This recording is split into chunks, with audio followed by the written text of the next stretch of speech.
Oh, so I said, I'm sorry, officer, but it was always that shape. Oh, you really should have gone to a doctor. Yeah, I know. It is actually, it's something I regret. It's probably life-threatening. Could be. But, what a life, eh? What a life to be threatened. Wow. Welcome, ladies and gentlemen, boys and ghouls. It's not Halloween for you lot anymore. No, we are recording this on Samhain. Yes, it's All Hallows Eve. Yeah, but it's going out on the Friday the 2nd. Yeah, or the Thursday the 1st of November. So happy countdown to next Halloween, everybody. Should we be doing Guy Fawkes-y things? No. All right, we'll set fire to something. Okay, what are we setting fire to? Our pride. Henry Cavill's wig. That too. I am Christopher. We're experiencing technical difficulties. Johnson. And I am Matthew. Hello, Watson. Nice. That was a good impression, actually. For those who don't know what it was an impression of, I do a stocking trade, Pemberton. Yes. Your party trick is Steve Pemberton saying hello. Hello. Hello. Yeah, we're going to talk about a few bits and bobs from the last week, pop culture stuff, and also just have a jolly good wank. No, we're not going to do that. Chat. Oh, full letter word. Is that what it was? You mean the same thing? Fucking hell. It's 2018. Jesus. So, right, what are we going to do? Well, first I want to crack on with what you've just watched. Oh, what I've just watched is in this last hour, or this just watched is in this week gone? This last hour. Oh, right. I want to start on that one because I think a lot of our listeners are probably very aware of this show. We've got one email about it, so we'll pick that up in a sec. Absolutely, yeah. Well, we'll bring that email up early. Oh, breaking the mold. But obviously, I did a big damn love in the first run about Inside No.9, and this past week, Inside No.9 had a Halloween special, which went out live on BBC Two, 10 PM, Sunday the 28th. Live! And it screwed with people's heads. I didn't watch it live because I'd not long got back in from work and I had to catch up on that week's Doctor Who. Arachnids in the UK. Yes, or as I like to call it, please stop mentioning that Trump exists. I watch this for escapism. We'll talk about that in a bit. Yeah, we will. And also, so there's that. So I did watch, but I was watching the reaction on Twitter. Yeah, the reaction was... And it was quite pleasant. Someone described it as Ghost Watch for the Twitter age, and I think that was the best way to summarise it, because, spoiler alert, if you haven't seen Inside No.9 live, Dead Line, you've got like a month to watch it on BBC iPlayer. Go watch it. If you want to listen to the rest of this podcast, have a quick peek at the time codes now and skip to our next topic. And you don't need to have seen any Inside No.9 previously. I've only seen one episode of Inside No.9 previous to this. Was it a Quiet Night In, or was it Sardines? It was Sardines. Oh, that is a great opener. Because I started at the beginning. It's so uncomfortable, that one. It's great. It's an anthology series, though, so you're not missing anything. The amount of guest stars in that, and then they just shove them in a cupboard. It's amazing. It's great. But Inside No.9 is an anthology comedy series that definitely dips a toe into horror and psychological stuff. By Steve Pemberton and Reece Shearsmith, 2/4, so half, of The League of Gentlemen, and the creators of and the creators of Psychoville, which also had a Halloween special, which was excellent and was an anthology sort of portmanteau of several stories. Also oddly twisted. Yeah, well, Psychoville's wonderful, and Red Rose Dump and all that good stuff. It ends in a weird place. You know, a very weird all place. of Mr. Jelly's stuff in Psychoville's set in his hometown is set in Salford, and all the establishing shots are the ring road near Eccles, getting off at Winton, which is wonderful. I didn't mean geographically in a weird place. Oh, yeah. I meant storyline in a weird, narratively you've in a been weird to place. Eccles. Yeah, well, I mean, it is a weird place. And the Inside No.9 Halloween special took place just outside of Salford Keys, yes, in the Granada Studios, yes, which was a 5-minute walk from where I was watching it at the weekend, hey, which was slightly frightening. Although the credits gave away that it was actually filmed at Maidstone, but still, Again, if you don't want any spoilers, please skip ahead. I urge you to not listen to this if you are remotely curious about it. Go watch it. But basically, for a live edition of their anthology horror, all the press in the week leading up to it was talking about how it was going to be the story of an elderly man, Arthur Flitwick, played by Steve Pemberton, who finds an abandoned phone in his church's graveyard. And it's the journey of him trying to uncover whose phone it is and get it back to them and discovering some other things along the way. Ooh. Really fun premise for a live episode. And it definitely begins that way. It begins with this story. And like you pointed out, the live aspect is... They tease you with what the live sort of challenge is going to be with the scene transition. There's a scene transition about 2 minutes in. It's really, really smart. It switches to nighttime, and it's done so well, and you're like, right, this is why they've set themselves the challenge of doing it live, because they want to see if they can basically do a play on TV. But it's utilising live TV in a way that you can only use TV for by having that scene transition maxed with a zoom and pan camera move. Yeah. Which was really smart. You can't do that on stage with live theatre. You can only do that on live TV or in pre-recorded TV. Unfortunately, that's undercut by some sound issues. Yes. Which then proceed and persist, and the sound keeps cutting out. And eventually the continuity announcer says that they're working on it. They get back, it happens again. And then they basically give in. The continuity announcer says that they're going to show a repeat of an episode from the first series, A Quiet Night In. Repeat and repeat. Yeah, which is a lovely joke. Like, they're having sound issues, so they show the one that's a silent movie, essentially, which is pretty fun. Did they get repeat fees? That was great. Those familiar with A Quiet Night In, like myself, start to feel uneasy about a minute into the footage when the music feels a bit off. Oh. And then something appears at the back of the gardening shot. And then something starts banging at the window, and the footage screws up, and the actual Halloween special of Inside No. 9 begins. I've watched this now, embarrassingly, 4 times since Sunday. Nice. Because I likes me some detailed nonsense, where I can sort of look for things I didn't spot before. And oh god, like... I didn't spot anything new on this rewatch, but I did on the previous one. I'm sure a 5th will grant me something else. This was great. Watching this go out, I'll say now, watching it go out live was fantastic, because what do people do when live TV starts to go wrong? What's the first thing they do? They pop on social media to see if anyone else has noticed. Yeah. And that's exactly what myself and the others in the room did. Yeah. We were going to Twitter to see if people were having the sound issues elsewhere, to see if it was a regional thing, maybe. And Steve and Reese were relying on that, which I think is very bold. I also think it's really bold for it to cock up in such a way, supposedly, because I wonder what the overnights were like. I wonder how many people tuned out. People on Twitter the next day were talking about how they feel really annoyed, or they're like, oh, well, joke's on us, because they tuned out. They changed channel once the issues persisted, and they were like, oh, no, we'll catch up later on iPlayer when they put it up properly, or something like that. Oh, there's some gnarly reviews for it on IMDb. Well, some really nasty ones. Yeah. Really? Yeah. Oh, that's brilliant. What, people who were fooled out of it, or people who never went back after the technical difficulties? This Halloween special broadcast live did not work for me. It does not help that I knew the old Granada studios were demolished in April 2018. Oh, what a dickhead. That is, oh my god. So they're saying, they didn't fool me. 2 stars. Fool me. It's like, it wasn't meant to fool you, it was meant to entertain you. It's 5 out of 10, actually. Oh, right. Christ alive. Yeah, the Granada site is currently being made way for the new ITV and builds and stuff around there that's looking to rival Media City in terms of being a bit more central and less cold, which will be interesting. And also less windy, because it's in town. Oh, here's a good review. I don't know how many ideas/scripts they discard as being too low quality, but they need to be discarding far more. Rather than make another series of 6, maybe make 1 or 2 episodes and really concentrate on making them as good as possible. There's a very good reason that John Cleese and Connie Booth only made 2 series of Faulty Towers. Yeah, because they did the 12 episodes. They did the 12 episodes and then went, yeah, we're kind of done with this, really. Because it was the same premise every episode, and there's not a lot you can do to keep it fresh. I love that logic. How dare your anthology carry on beyond 12 episodes? Sorry, I'm going on an IMDb review tangent. That's not what we're talking about.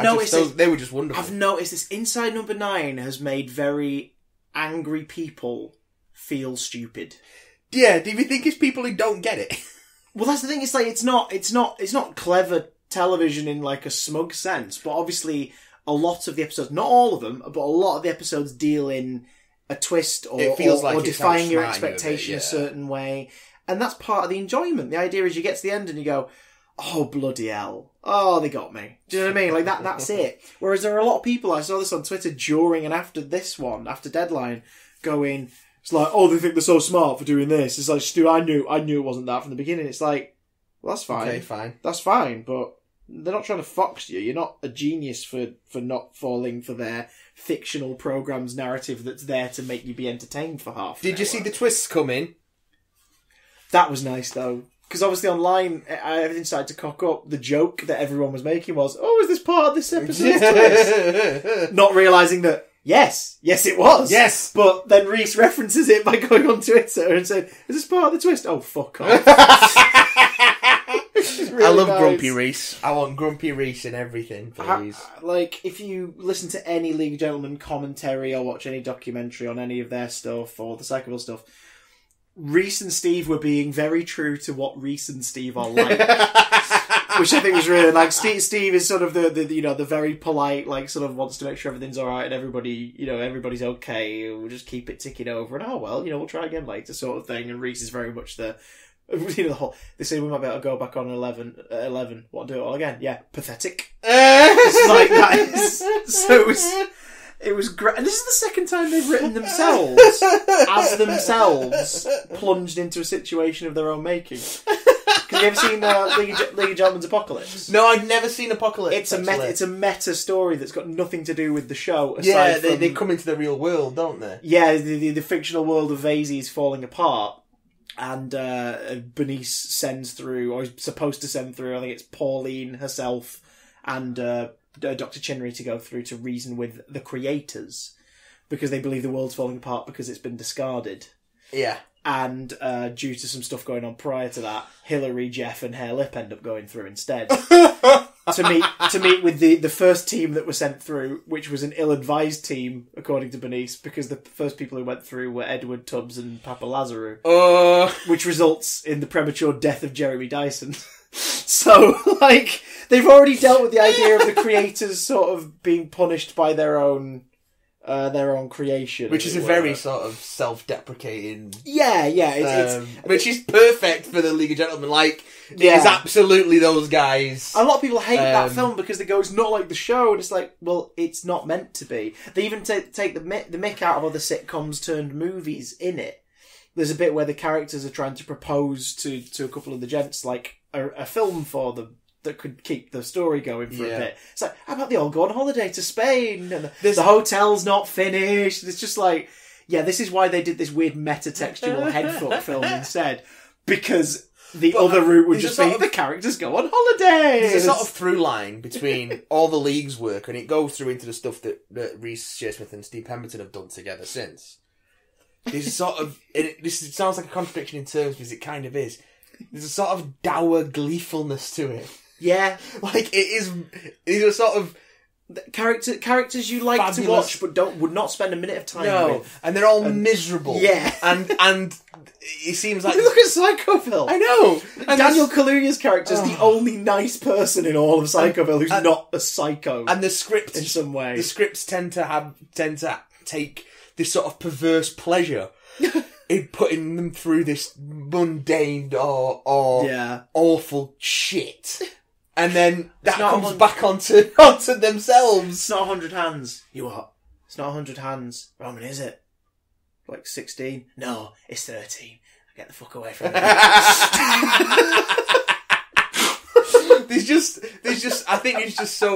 There's definitely so much of the creators in this particular series of arts from League through Psychoville into the Inside Number 9. Like this, it's just so them. It's that culmination of things they're influenced by. League of Gentlemen made its impact and was beloved by so many because a lot of people said it felt like you were watching a horror film. Like, it didn't feel like a sketch show. Yeah. It felt like a sketch show through the prism of something more disturbing. And it's because their influences, like Jeremy Dyson, Mark Gatiss, Reese Shearsmith, Steve Pemberton, their influences were Hammer horror and portmanteau horror stuff, anthology horror, Yeah. weird TV documentaries with odd people in them. Like, that was their fascination. Like, weird TV moments inform certain things their characters do, which is in this. The freaking, oh god, what's his name? Oh, Lionel Blair. Lionel Blair and Bobby Davro. Oh, Bobby, don't move. Like, And then they take the piss out of it. And it's like, you just know that the only reason that's in there is because for years, probably since watching that go out on television, they've gone, oh, we've got to do something with that at some point. And they Bobby, found Jesus a way. Christ! They found a way. It happened to beautifully coincide with a certain studio that all of the material in this Halloween special was attached to. That was what made this really effective for me, was they used news stories and known stories and rumours and stuff about this one studio. It's smart. It's tailoring fiction with known, well-known, well, the costume fire, Yeah. and the stuff with Bobby Davro falling over on his face and nearly breaking his But neck. what about the studios being demolished in April of 2018? Well, I think again that's a conscious. I think that's a conscious effort of theirs, because they'll expect people in Manchester to go, "Oh, let's go look at it, and find that they're not there anymore, or at least they're not there in the form that they would be." But like, that stuff's great, and the thing is, you can go to that church, you can go find that stone that's in the Most Haunted clip that talks about the 22. I mean, the fact that it features Most Haunted in and of itself. Yeah. The fact that Most Haunted did an episode in the Coronation Street studio. That's just fucking brilliant. It's amazing. I really liked it. So you got to watch this. You saw like the first 15 minutes. They came here and watched it all again, like from the top. Yeah. My intention was to watch it all, and come over with it fresh in my mind when we started podcasting, because I knew you'd want to talk about it. What made you think I'd want to talk about Inside No. 9? And I was like, I haven't got around to watching this yet. I'm gonna have to watch it. But something came up and I had to nip out and come here quicker. So we ended up watching it when I got Where did you get up to in your first watch then? Head Start. Right. Okay. So you knew that shit was going down. I knew shit's going down. I didn't know what, Okay. but I didn't spot, because I was watching it on my tablet. Yeah. So I didn't spot some of the stuff that I spotted this time round, On the particularly telly, stuff yeah. like the Quiet Night repeat with the distortion in the figure. Yeah. The figure popping up a few more times. Yeah, a couple well. of figures as well. It was the one that, Yeah. that got me this time that I didn't notice the first time, was when it's in the panning security camera. Yeah. When it's going back and forth, when Stephanie Cole leaves To the green answer room the prop phone. to go and answer the prop phone, and doesn't bat an eyelid because she's Yeah. just so sort of not on and it. it's as it's panning back and you see the girl in a dress Yeah. just pressed against the wall, you can just see half of her. Yeah. That was like, oh, hello. The Mirror in the mirror in the which kitchen. I admittedly I didn't get that far. I didn't spot that on my first viewing. Yeah, that was woof. It's nice because it's a lot of people saying like, oh, it just seemed really on the nose, like once the ghost stuff started happening. But it's like they have half an hour to tell their story. Yeah. And considering it was live, I think it only goes over by like a minute and a half. The full episode's like 31 minutes and 40 seconds or something like that. And also, it's nice when stuff like this doesn't slow burn. Yeah. Like it's So the slow burn is the first. And I can't believe it took me to like my second watch to notice this. The first 9 minutes. yeah. Where it's making you think, oh, something's a bit askew. Oh, Yeah. it's not going to show. Oh, that's It's going shame. wrong. And then at the 9-minute mark, you get the announcement that they're going to show a repeat of A Quiet Night In. And then shit starts getting weird. And and it gets weirder and weirder, quicker and quicker. By like the 20-minute mark, it's just boom, boom, boom, boom, boom. Yeah. It's great. I mean, freakiest bits for you? For me, it's the continuity announcer. That's great. With the whispering underneath That her is voice. great. That's really fucking spooky. Especially because I've been sort of flirting with the idea of more and more like audio horror. Yeah. Like I've been exploring sort of like narrative horror podcasts and Yes. stuff like that. So, I mean, what a simple execution of that, though. Just, yeah. While she's talking, it's just Re- voice just sort of, yeah, and it stops every time she stops. it's really smart. And it's great because on the first watch again, I was like, "Is that like a producer? But Is a producer whispering to her saying like, just say this?" It plugs into that childhood fear you have when you're in bed at night alone, and you're like, is that just me breathing, or is someone else breathing as well? Oh. So you hold your breath, and you hope that when you hold your breath, you don't hear someone else breathing. One of my Of course, if your dad snores, then it's no good to you, especially if you can hear him from 3 rooms away. one of my creepiest fears, like, just one day I dreamt up the idea of that. Obviously, it's not like an original idea, but like, it's just one day it hit me. Oh, imagine if that happened, and then it stuck with me. Is being in a space completely alone, completely and obviously alone, either in the dark or like with all the lights up, and just hearing a voice go, "Hello." Like, that to me is one of the freakiest things ever. I mean, at least it's going hello inquisitively, because then you can go, "Hello?" and have a chat back with whatever his voice is. And it's probably not a, malicious intent, but it's still like, well, that's creepy. There's a hell of a jumping off point, though, isn't it? It's a hell of a writing point. I had an experience in a prop room, in a costume room a bit like that earlier this year. Where I could swear something like said hi, and there wasn't anyone in there, and it really freaked me out. Nice. And I was dressed as a rabbit, so that made it more amusing. Oh. So the table, without going too much, I mean, the comedy was obviously there, like the brownies line. Yeah. The immediate dial back of an elderly woman. That was the moment I was like, this nice man's found your phone. If you go, it's like, no, it's still me. The brownies moment was like, oh yeah, this is definitely a Pemberton and Shearsmith joint. Yeah. Like, it's just absolutely their kind of humour. Because they're not crude all the time, but they're not above throwing in toilet gags. Oh no, yeah, these guys are more than happy to just chuck in something that makes you go, oh, come on. The smart thing about they do is they don't rely on it. They just chuck it in here and there. Yeah. Usually when you're least expecting it, which is what makes it so effective. And that was just a great little. I was like, oh yeah, that's good. That's a good chuckle right there. Especially because it's delivered completely straight by Stephanie Cole. Yeah. Just completely fucking straight. She's great. She's brilliant in this. Especially when, and Lou noticed this and I thought it was really, bloody hell, so I just sent an email about something disturbing. Oh. Yeah, apparently a payment I made to America hasn't gone through. Oh, and it was a big payment, so it better have gone through. Fuck. Yes. Anywho, sorry, live, anything can happen. So much of that political bribery backfiring on you. Don't worry, it'll go through. Lucy noticed this and I hadn't spotted it. When she starts talking, like, sort of, indicates that maybe she's possessed or something. Yeah. She's speaking in an Irish accent, like her character. Ah. But it's a brilliant, like, completely unshakable one compared to her character, which Steve and Reese are remarking. I think, like, she's playing it over the top. Shit. Like, she's like, oh, hello, dear, and all this stuff. And then she speaks, like, completely fluent in the what's it bit. Which is creepy, because then when you see the clip, which was doing the rounds last year on Facebook and such, of the psychic in the Granada Studios site trying to get rid of the entities, he's Irish. So it's like, oh, okay, is there... alright, this is weird. And I love that bit, which is like... I'm going to have to look up that clip. They've been saying this before, like, they understand that they're in the technology, they're inside the cables, it makes them stronger. And Reese goes, No, you're thinking of Black Mirror. This is inside No.9 with more twists. Very good. It's like, that was great. Dark comedy and twists. Dark comedy and twists. It's just a constant cup of tea, like, thing. Want a cup of tea? Want a cup of tea? I'm getting a cup of tea. Oh, I could have had a hot cup of tea, man. Let's crack a week. We said we got an email about Deadline. Let's skip into the email section already to talk about Deadline. This one comes in from... Oh, God, I don't even know if I'm going to read this. This one comes in from Bowtie Hanimeshon. Says, hello, Chris and Matt. Hello. Well, I'm sure we can agree what the television event of the year was. I tuned into BBC 2 on October 28th for a Fright Fest, and I was not disappointed. I don't think I'm surprising anyone when I say I bloody loved Inside with building, his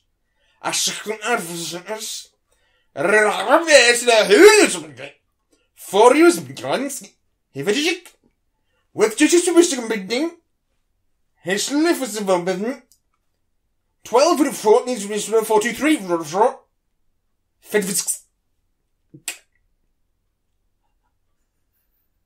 Let us be. Oh, nice. Check out Who's it from? That's from Bot Animation. Excellent work, Bot Animation. Nicely done. Also, could we send possibly an Exorcist to Bowtie Animation's house? Well, it's funny you mention The Exorcist. Oh, because I wasn't going to talk about this, but I was reminded of it. I was reminded of it when we mentioned about TV shows not being slow burns. Yeah. I'm talking about No.9. I started watching the Exorcist TV show.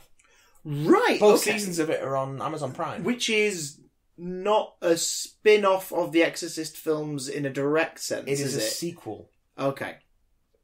Wait, what? Well, that's already better than Poltergeist, the TV show. It is a sequel. And Freddy's Nightmares and all those other ones that have nothing to do with the films. It is a sequel to Exorcist and Exorcist 3, explicitly. I Yeah. don't think they mention Exorcist 2. So it's a sequel. It's a sequel to. No one mentioned. We mentioned Exorcist 2 last week. Yes. The Heretic. I think people don't mention it for a reason. But yeah, it is a But sequel. we are not people.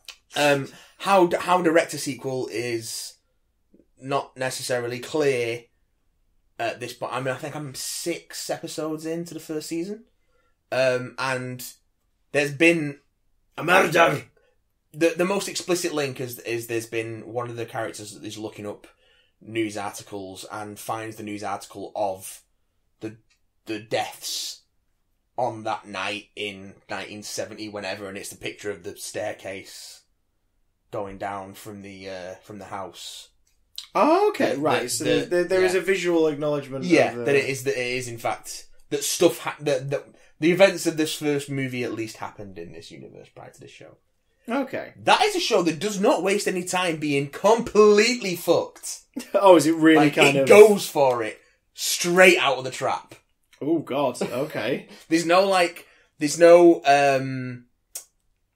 ambiguity over the situations. There's no teasing of what could be. Like it rolls out of the trap. Good. Okay. And I like I say, I'm about 6 episodes into the first series. I'm enjoying it rather a lot. They've got the 2 priests dynamic. They've got two teenage sisters, and there is a little bit of ambiguity at the start of which one is possessed. Oh, that's nice. So play with the expectations from the top. Yeah, they've got a family. The family that the 2 teenagers are a part of is the Gina Davis is the mum, and she's like a businesswoman, like cool person. But their dad's recently unemployed because he had an accident. He had a head injury, so his memory's gone and his cognitive function is not what it once was. So it's almost Alzheimer's-esque in its symptoms. Yeah, but it's because of a head injury. Okay. And I'll look at the cast briefly because they're all great. Ben Daniels is in it. He's one of the priests. The titular exorcist almost. Tits. But yeah, it's got that 2 priest dynamic from the film. Yes, very good. Yeah, Alfonso Herrera and Ben Daniels are the 2 priests. Okay. So they're not the same characters, but they're the same sort No, it's the same dynamic. Like I say, this is an explicit sequel to at least The Exorcist, and I believe The Exorcist 3 as well, from what I've read. Alan Ruck is the father who's got the head injury and is recovering from stuff, and then Gina Davis is their mother, and then the 2 teenage girls, Casey and Kat, there, like the sort of the focus for these exorcisms. I don't know how it lasts, but it starts off real good. And like I say, it rolls out the fucking trap. In the first 6 episodes, we've had fucking...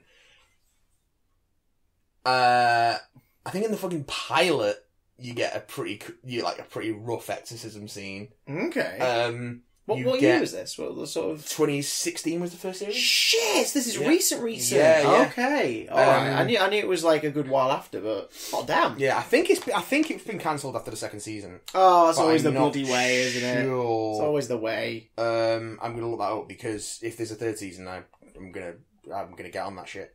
The good shit always gets cancelled prematurely. We've got people.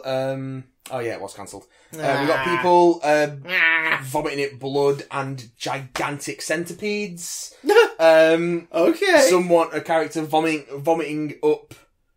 This is all in the first 3 episodes. Of someone vomiting up pea soup. Good. That is explicitly like they've eaten, like you see them at the dinner table eating the green soup, and then you're like, oh, I know where this is gonna go. Yeah.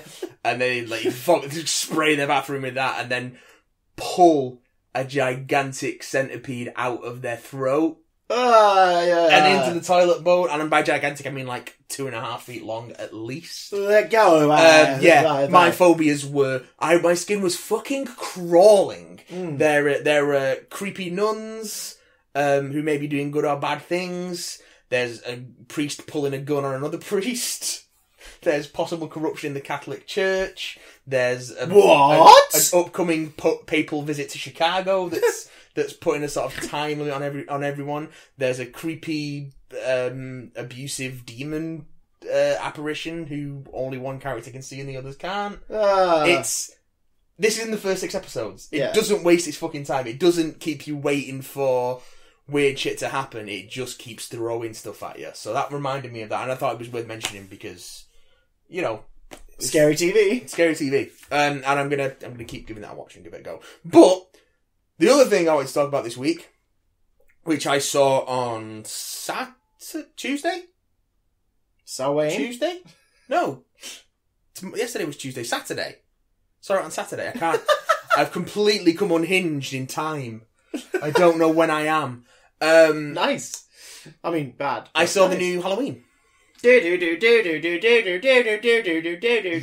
that music is in it. Which I hear it's used very sparingly. It's very sparingly. Yeah. But the title sequence has a new version of that. Oh, and it's scored great. It is scored by John Carpenter with 2 others. Nice. Including Justin Carpenter. Yeah, him and his son have been touring, haven't they? Doing gigs. Yeah, like John Carpenter's semi-retired from movie making now. He mainly focuses on his music, which is great in this film. So Halloween is the sequel to Halloween. 2018's Halloween is the sequel to 1978's Halloween. It ignores all the other Halloween sequels, of which there have been 9.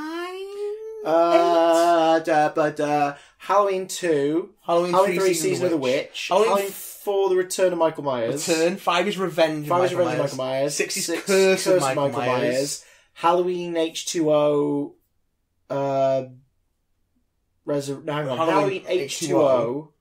Then Halloween Resurrection. Halloween H2O 20 years later is the full title. Yes. Thing. And then Halloween Resurrection. H2O, what a fucking Rob Zombie's Halloween and Rob Zombie's Halloween 2. Yes. So that's 9 films. This is the 10th movie. This is the 10th movie. It ignores Holy shit. It ignores obviously the 2 Rob Zombie ones were reboots anyway. So this is Halloween 2, not to be confused with Halloween 2 or Rob Zombie's Halloween 2. No. Okay, good. It's 2018's Halloween, which is actually Halloween 2, not 1981's Halloween 2 or 2000 and whenever's Rob Zombie's Halloween 2. You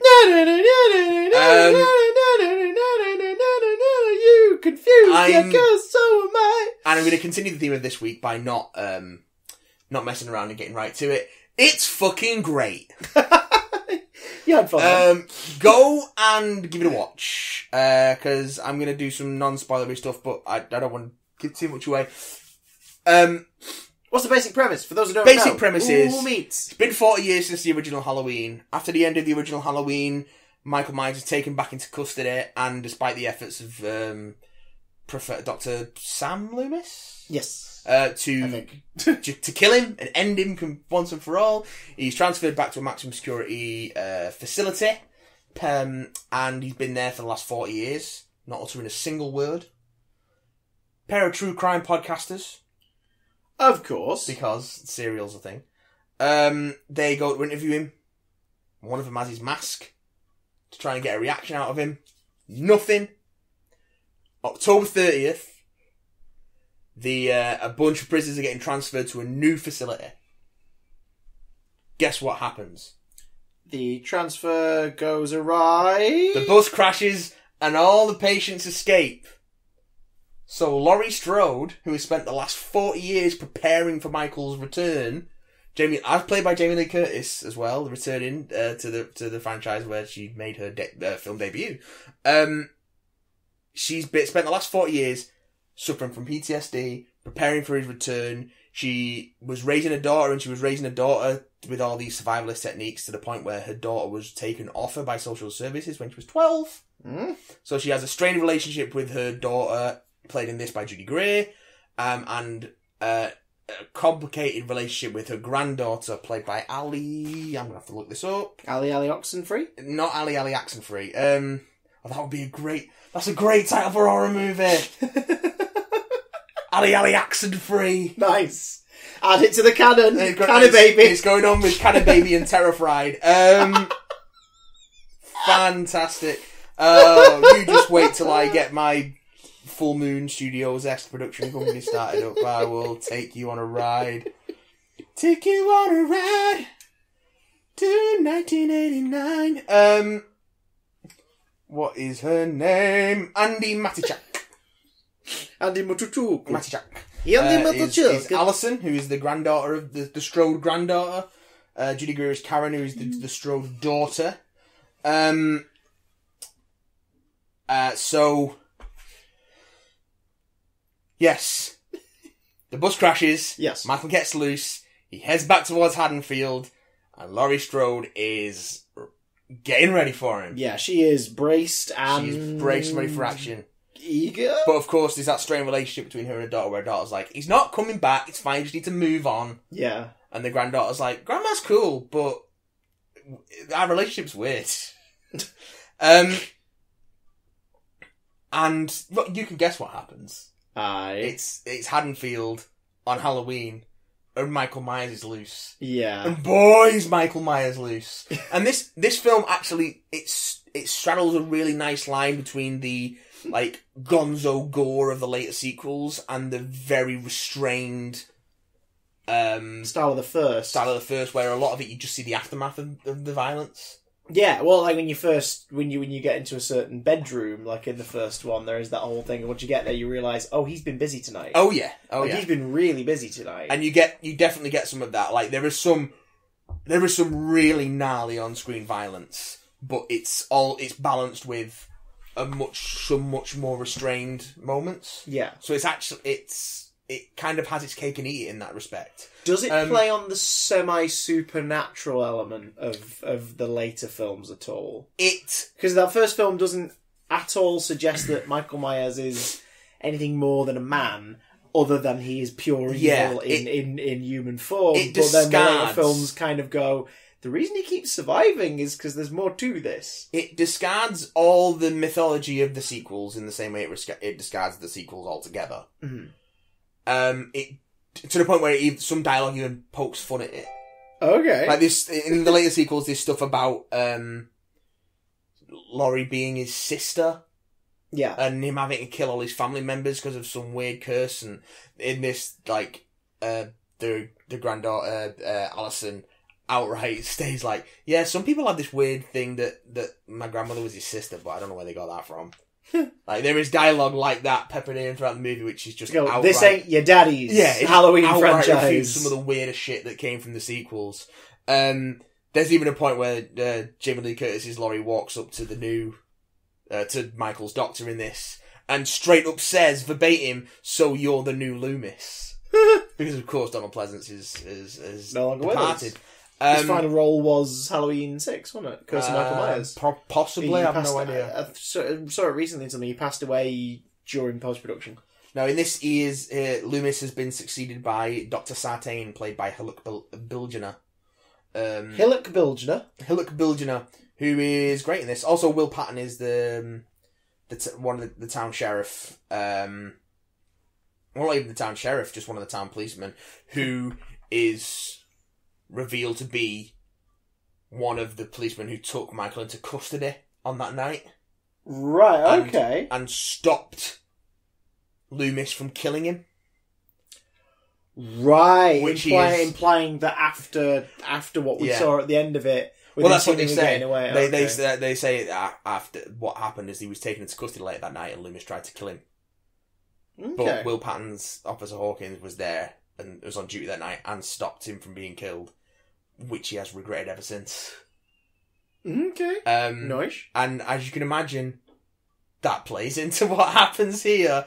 I won't go into. I won't spoil it. I will just say that it is a glorious, truly glorious return to form for a franchise that has been regarded as something of a zombie of film It's been paraded out every few years and everyone has a good laugh over it, but this brings it back to a more threatening, a more grounded place, a more, what's the word? A more compelling place. It acknowledges the sort of the tropes of the slasher genre that's come in its wake, but it doesn't turn into self-parody with that. So it's go see it. Go see it. It's really good. Also, Danny McBride co-wrote this, which is like Danny McBride and David Gordon Green co-wrote this. David Gordon Green directed Pineapple Express. Like, this is a film that has some real comedy pedigree behind it, but doesn't. It resists the urge to fall into self-parody. So what you're saying is... so well. Pineapple Express and Halloween are in the same cinematic universe? Yes! Okay. No, I'm not saying that at all. Oh, right. I would love to get into spoilers by it, because there is some really good stuff that happens, but because you haven't seen it, and some of our audience hasn't seen it, I'm not going to do that. I will implore you to try and see it, though. How many dyed white William Shatner masks out of 5? I give it 4.5 torn up, partly rotted, hole in the neck from where he was stabbed in the original with a coat hanger, rotted William Shatner masks out of 5. The attention to detail in this is fabulous. Oh, like there's a hole in the mask. There's a hole in the mask where he gets stabbed in the first one. There, you don't ever see Michael's face properly, but the little glimpses of it you do see. You can see that he's got a milky eye from where he was stabbed by Laurie with a coat hanger near the climax of the first film. Laurie's got her scar from where she gets knifed towards the end of the first film. Also, Jamie Lee Curtis is great in this. Can we just appreciate Jamie Lee Curtis at the age of, 61? I want to say? Let's find out. It's time to play. How old is Jamie Lee Curtis? 1958, so she's 60. Okay. She's 60. Well, that was easy. Well, 59. She's turning You 60. win tonight's prize! She, like, a woman of 60 opening up a movie, and it's done gangbusters. Mm. Like, it's done really good business. And, you know, she's headlining it. And she's great in it. Because she's Jamie Lee Curtis. She's kick-ass. Wait, she's playing kick-ass in this movie? No. Was that the twist? Badass Grandma! Naked Grandma! Wait, no. Check it out. Check it out. Not for the faint of heart, though. Like I say, it does show some restraint, but there is still some gnarly stuff in this. Speaking of gnarly, yeah. Doctor Who this past week. Yes, Arachnids in the UK. I really enjoyed this. I creased and cringed and writhed so much during this. And that was just because of the comedy. Tish. Yeah. No, I really enjoyed it. Any episode that followed Rosa was always going to feel a bit in comparison, but that's because not every episode is Rosa. So I think that's exactly what it needed to be, though.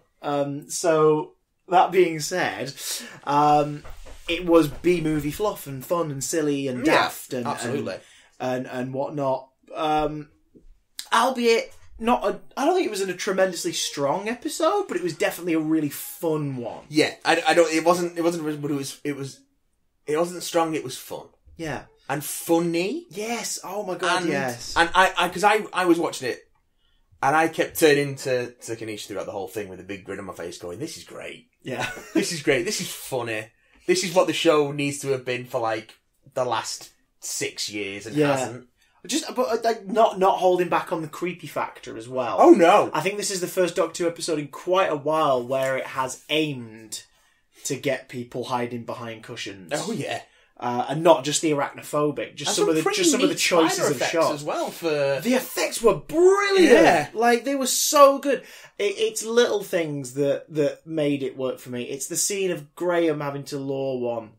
And he's just sort of like, I really don't want to do this. Graham. And then this cat-sized one sort of scuttles, almost adorably, scuttles into the corridor. It's just like, Oh no, mate. No, Well, it's alright. it You don't come near me. It's fine. It's alright. And he's getting closer, and he's clearly sort of waiting for the moment for something to happen. Yeah. Ryan pounces with the pan. He's like, "You took your time," and then he has to lift the corner of the pan up while Graham slides the lid in like a spider under a mug. It was so funny. And then that next shot, that's the shot that freaked me out more than most. When more come down the corridor, because the way the dark part of the corridor is you know, out of sight, and the lights in the foreground, the only thing lighting it, and you realise there's more than a couple scuttling along the walls. That got me. And also, this does the classic Doctor Who thing of these are monsters, but they're not the villains necessarily. Yeah, I mean, I've been looking for more Boo Hiss villains in Who, and we do get one. Yeah, and we got one. We got one last time, and we got some creepy ones in week 2 and a creepy one in week 1,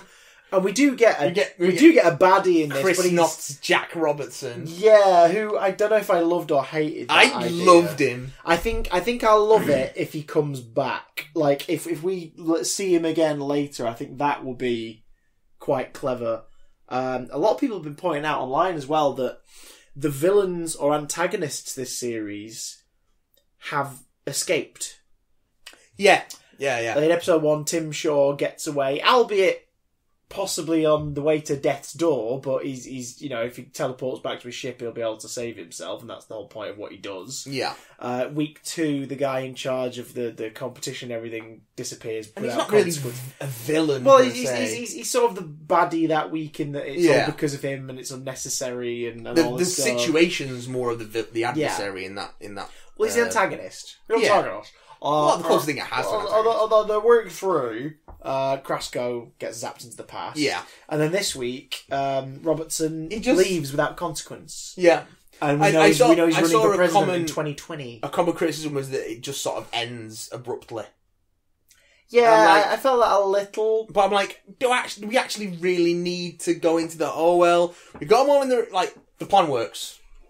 And what a plan! Like it's not important. Spiders react to vibration because that's the whole point of them on the web. They feel something moving on the web and they go to see it.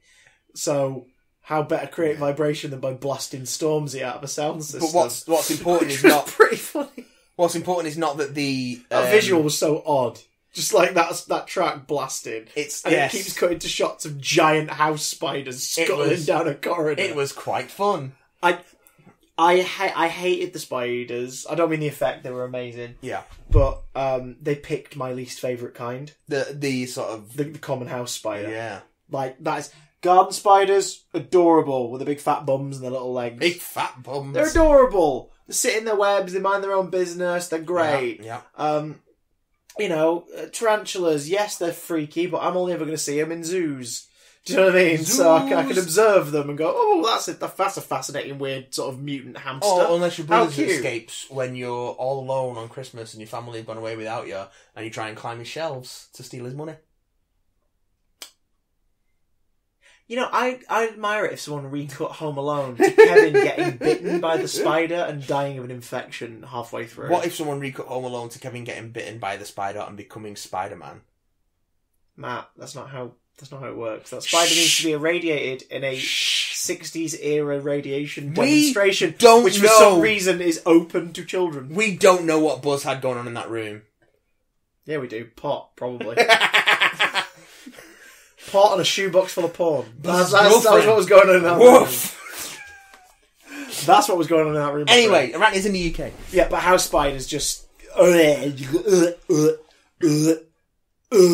my least favourite kind. They freak me out. It's the way they move. It's the big legs. And just... So the fact that was the spider they decided to use, that really got me. I was on a couch with friends of the show, Jenny Lipman and Dan Sherratt. And we were the 3 people in that room, scared of spiders, on the same sofa. So that sofa moved a lot during the I don't have a particular phobia of spiders, but I appreciate their creepiness. They're always creepy. I find them fascinating. I think they're fascinating, and I appreciate them. I appreciate the work they do, like keeping the freaking fly population down and everything. Wonderful. If you want to talk an insectoid creature that is a shitter, let's talk about the wasp. Oh, they distribute pollen. Accidentally. They're just stingy little cunts. They're just there to fuck up your day. Yeah, so they're shit. Fuck wasps. We've had a wasp episode. It was alright. Is this our third Doctor Who spider story? Planet of the Spiders. Yes. Kill the Moon, sort of. There were spiders and they made webbing. There were spiders. Yeah. And the moon was an egg. And then this bad boy. And then the moon was an egg. And Jesus. Oh, it's just bad, isn't it? It's just pants. Jodie's a lot of fun. We talked about this on the 5 Who Fans discussion video. I feel that this was the most sort of cut and paste her dialogue has been. But I think she sold it really well. Her attitude sells it better than the dialogue so far. She's sort of written fan fiction Doctor at the minute, and I'm hoping that the character is allowed more room to breathe. What is fan fiction, but unlicensed scripts? No, there is a difference most of the time. Let's be honest. Sweat. Man sweat. There's more sex in fan fiction. Oh, that's true. That's what it is. That's true. Fan fiction, folks. Fuck fiction. Fuck fic. The guy in charge of Doctor Who for the last 6 years wrote fan fiction off screen. Yes. Hey, did Clara mention that she and Jane Austen had sex? Have we mentioned that yet? Let's mention it again. Fucking hell. Yes, but I'll say this, really creepy. Ryan again gets some nice subtle moments. Tosin Cole, I see a mixed reaction to his performance. But I think he's the only one who sort of a performance for TV. I think it's a very TV-friendly performance. It's all subtle. Although his moment in the back of shot doing shadow puppets on the projector was hilarious. For me, I think he's the weakest performer of the TARDIS crew. Okay. For me. I think it's sort of weird for me because I think the weakest character of the Central Four so far is Yaz, because we've not really been allowed to see much of what Mandip Gill can do. But we've got a lot more of her in this. But it seemed weird because at the end, their reasons for moving on was Ryan's clearly sort of like, I want to be more than what I feel I'm being allowed to be. They all want to be more. Graham wants to grieve and needs that distance, which I thought was wonderfully done in this. But Yaz's story is, my family get on my tits, can I leave with you? But they did seem to sow a seed this week of perhaps her having a bit of a thing for the Doctor. Not like big, but this little notion of it's brought up a couple of times. It's like, I think you see each other, and she seems kind of genuinely. No, but they do it with Ryan first as well. They do, and I think that's the just way they've family. sown that seed the last couple of weeks. It makes it look like they're trying to do something with Ryan and Yaz, but I don't think they will. No, well, I hope they don't. I think it'll be a will they won't they kind of thing, and then when they're eventually written out, they'll go, "Oh, go on, there you go." Won't they? They won't. There we go. I did like the Doctor's. Are we seeing each other? Are we seeing each other? I thought no. Yeah, and the Yaz goes, "No, we're not." The Doctor just sort of goes, like, I'm just like, oh, okay. I just love her sort of cluelessness. Really she's very childlike, which I think is very fun. Also, Nadia, just keep calling Nadia Yaz's mum, and she keeps correcting her. It was little character moments like that. Mum, Nadia. It was little character moments like that I just really liked in this episode, where it was a silly threat, but still a little scary, especially if you don't like spiders. Oh, I mean, the freaking spider in the bath moment. Oh, the spider. That was wonderful. Because again, it starts, I was like, oh, it's going to be it's going to bust through the plug hole and then crawl out of the thing. It's like, nope, we're going to 8-legged freaks this moment. I was expecting a leg to come through the plug hole first. It was like the CD for Spiders by Space. Yes. Which I love that album. That album cover is horrifying. I used to love that album. I don't know if I still do. I've not listened to it. I will lend you that album. I've got Spotify. I will remind you to go on Spotify later and look up that album. It's a great album. It's so good. And the CD is amazing. If you've never seen the CD in the flesh, it's a bathtub full of tarantulas. And then the CD is a plug hole. And when you take the CD out, the image underneath it is the open plug with a spider trying to climb out of it. It's really freaky. An album I absolutely fell in love with in my teens, but struggled to put in the CD player. Because nope. That's why digital music's better, Christopher. No, because then it's a big image on your TV of this bathtub full of spiders. Yeah. But this was the only downside is also the episode's most sneaky upside for me. What's that? It was a remake of 8-Legged Freaks. Yes. 8-Legged Freaks is great. Radioactive trash turned spiders big.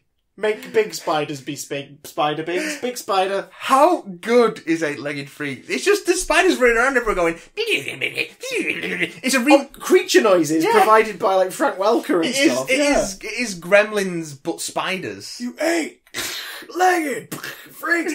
It had a different name, I think, and then it was renamed because of that like improv line from David Arquette. David Arquette.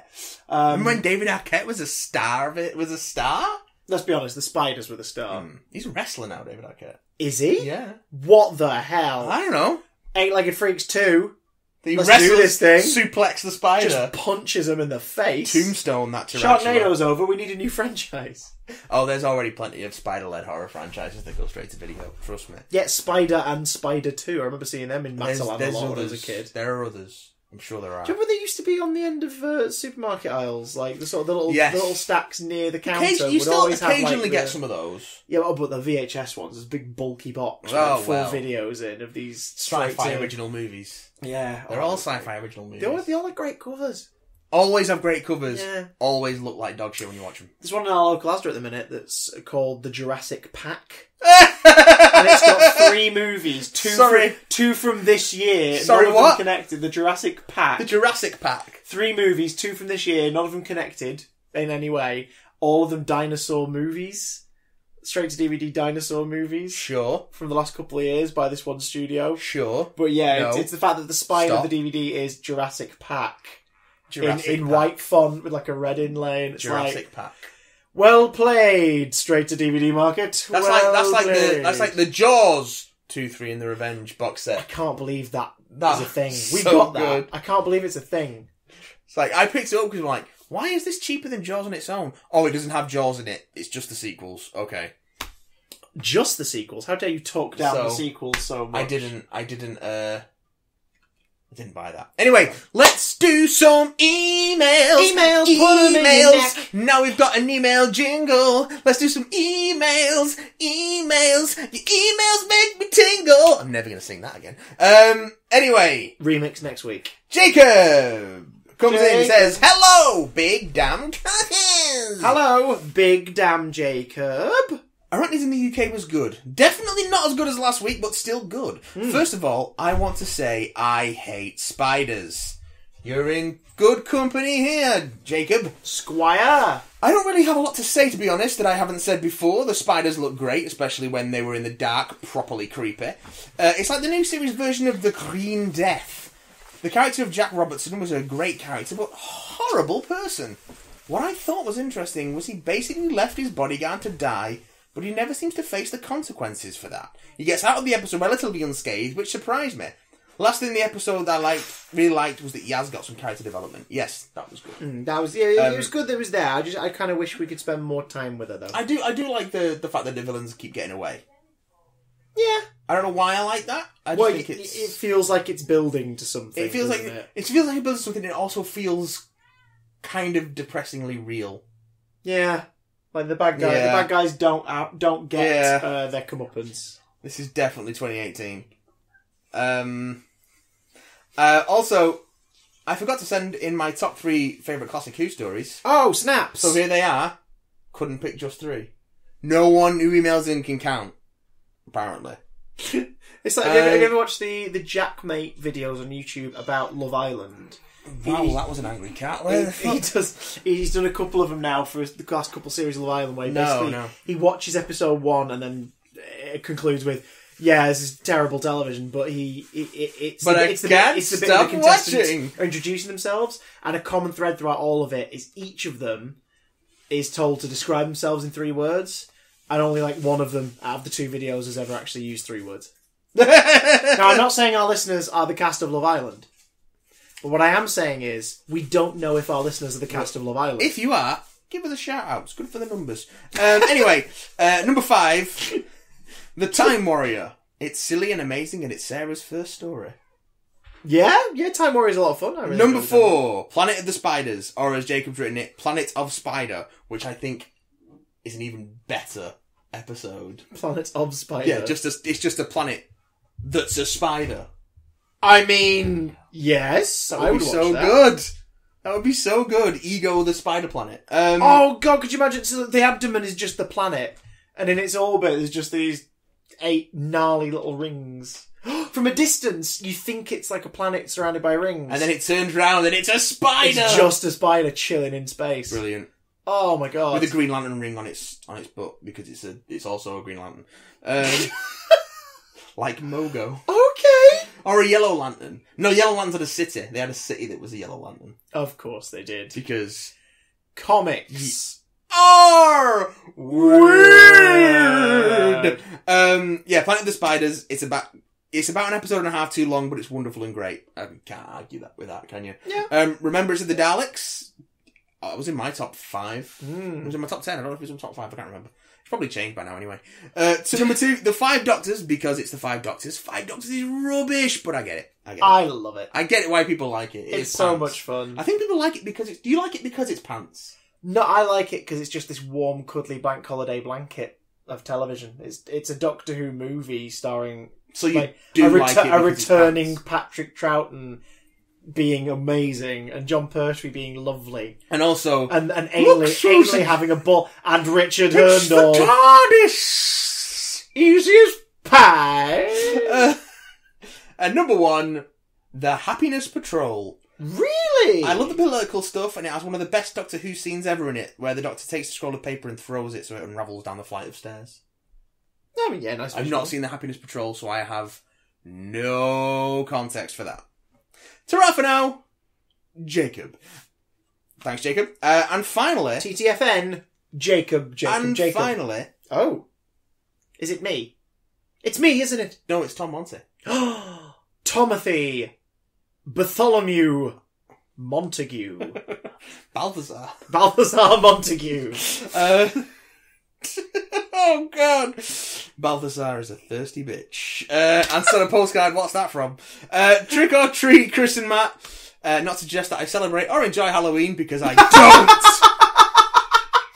You took the time to write trick or treat at the top. You didn't have to write trick or treat. I feel wrong now. What a twist. I hope you enjoyed Arachnids in the UK more than myself. Oh, Chris, I enjoyed your contributions, that was my emphasis, to the 5 Doctor Who fans discussion this week, but I found myself agreeing with Jenny's thoughts more than the rest of you. I hope this hasn't offended you. No, people are allowed their own opinion. Even people who don't like Halloween, you tit. Especially what she said about the Doctor. Whilst I warmed to her in Rosa, I am still yet to have that moment that you've mentioned, Chris, where you went, yep, that's the Doctor. 4 episodes in and we're yet to see any proper anger, which we would have seen by now with other Doctors. I thought we got that in Rosa. But hey, yeah, I like the confrontation with Grasco. That was the scene where I went, oh, there's the Doctor. I think we even got a little bit of that in The Woman Who Fell to Earth with and Tim Shaw on the crane, but hey, whatever. Opinions.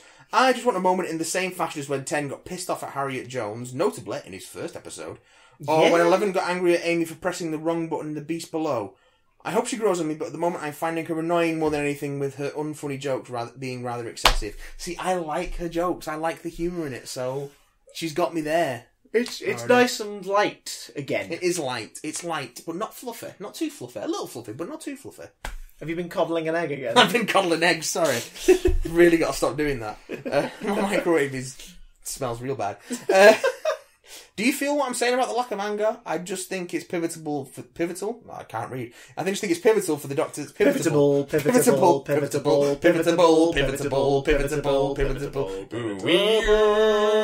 Anyway. Coddle that I think it's pivotal for the Doctor's character to show elements of rage occasionally. Yeah, absolutely. Agreed. Absolutely.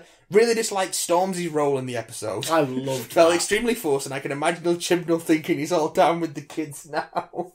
Did you enjoy the bit where the spiders were dancing to the grime? I loved that, I'll be honest. This is the second time, Tom, that you've shown displeasure with licensed music in the episodes.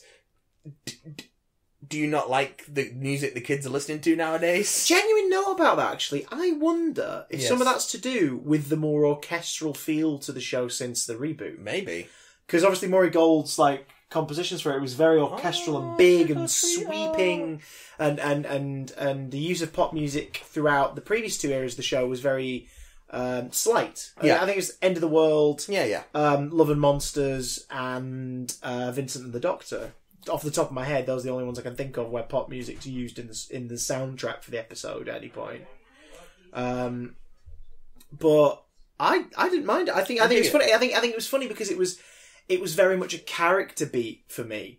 Yeah, it was Ryan. Yeah. Ryan thinking on his feet and going, "What's what will make the biggest vibration, what will make the biggest sound. And I think a lot of... And to him, it was grime. Like, let's blast some grime out of the speakers. What we've had so far this series, I think, is the exact opposite of the Clara conundrum, in that the solutions come from what the characters are capable of. Yeah. The characters aren't capable of whatever they need to provide the solution. That's very true. That's why Rose was so nice, because it was them all working together to get what needed to be done. Yeah. And like in this one, again, it was them bringing what they could bring to the table.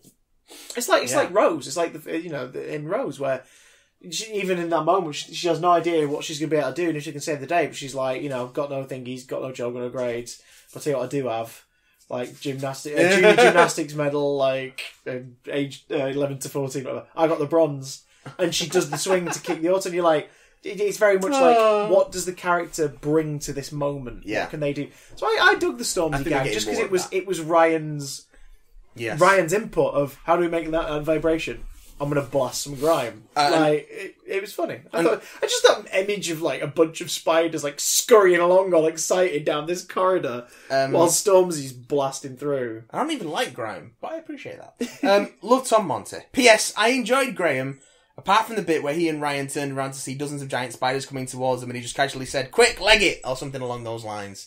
See, I think Tom, that unfortunately,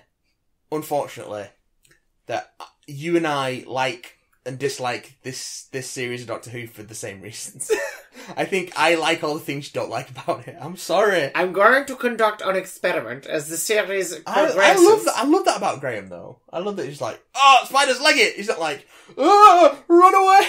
Well, because when he's got it in the box of the kitchen and stuff, he says, like, "I'll be honest, I don't like these fellas at the best of times." So you realise he's freaked out by him as well, but he's just getting on with it. I really like Graham in this because he is, so much of his stuff is just so matter of fact. Yeah. Like, the two younger ones, Ryan and Yaz, have more of a sense of wonder about it, where Graham's just like, "Yeah, this is cool."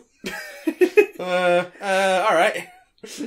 Giant spider. He's been around the block, and he may not believe in aliens or been to alien planets, but he's been around the world and aye. He's got. I can't find Mac Graham. He's been a bus driver. I've no doubt he's seen some shit. Quite literally, I imagine. Yes, probably.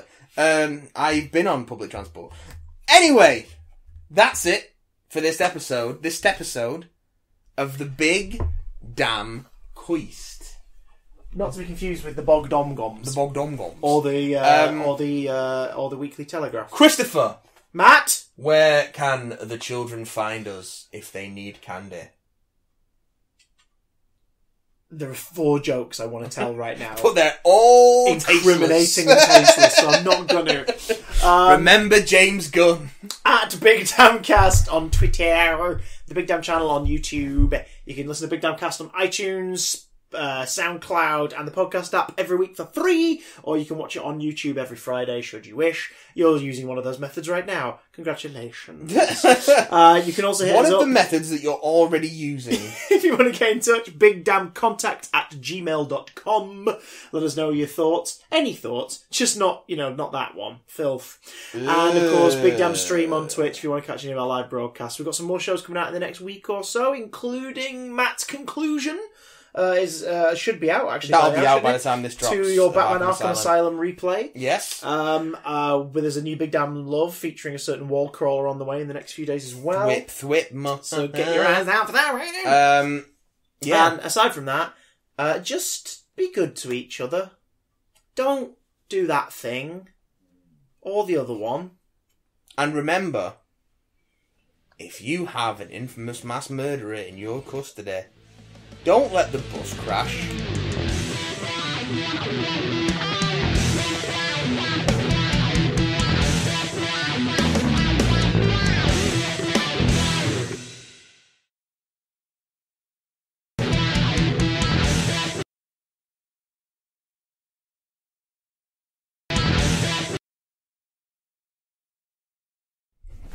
Let us be.